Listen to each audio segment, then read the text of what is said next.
chatuan mun jong miao sa chung cha kan mu le a lali suan he na zirti tu cha chan dama ka thei na tur ta enge ka ti tu ti in lali suwa zo ta ti chuan I suan ti hian cha nga ane na tual that su ui re su ru su do tin he su bum su inu le ipa choi moi ro ti te hi atia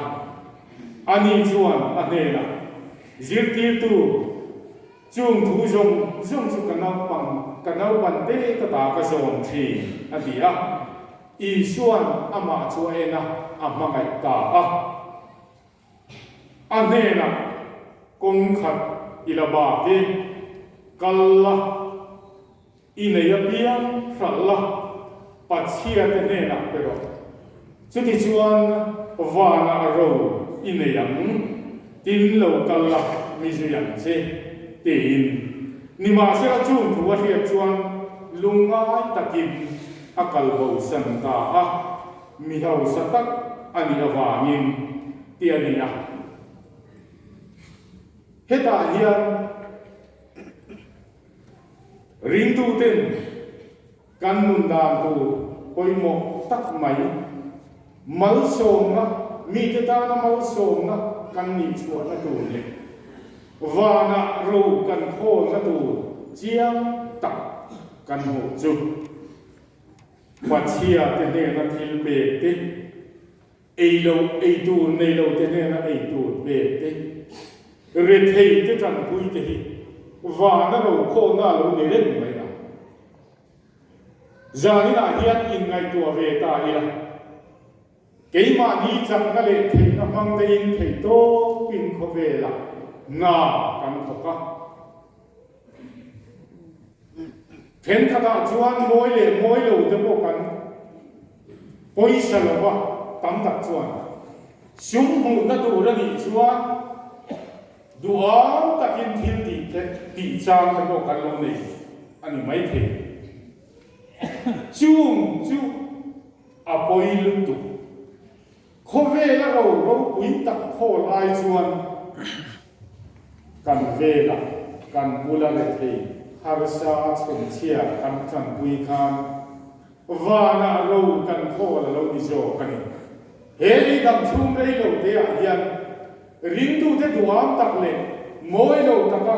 ham ha ya che tu kan lo ni reng lo mai vana ro kho tu rin la li suan min jir tira chuta chuan mal so na midam ten kan lo midam ta kan lo ni pha thei ko ka chutiang anga khove kan khove ni te mang tu ra kan in buat sai thiam phot chuan he kan dam chhum pi alam kan zatuan hun a khian wana ro kan kho the ni ti ria in midam te tran pui ngai te tran pui hi ring tu te chuan kan ti tu ra ni ti se tharila chumi ang nung chuak thei tur chuan zani na hian in buat sayang ole nam mau so kan ni am che ti thu pui them thum manga kan an soi te mang khan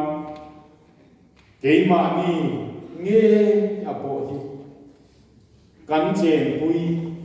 kan mu le pa kan u nao te kan chen rual tha te kan rom bol pui te kan chen om khove te le khotlam kan chen pui chuta rama kan chen pui te tan them po mal som na ni tu hian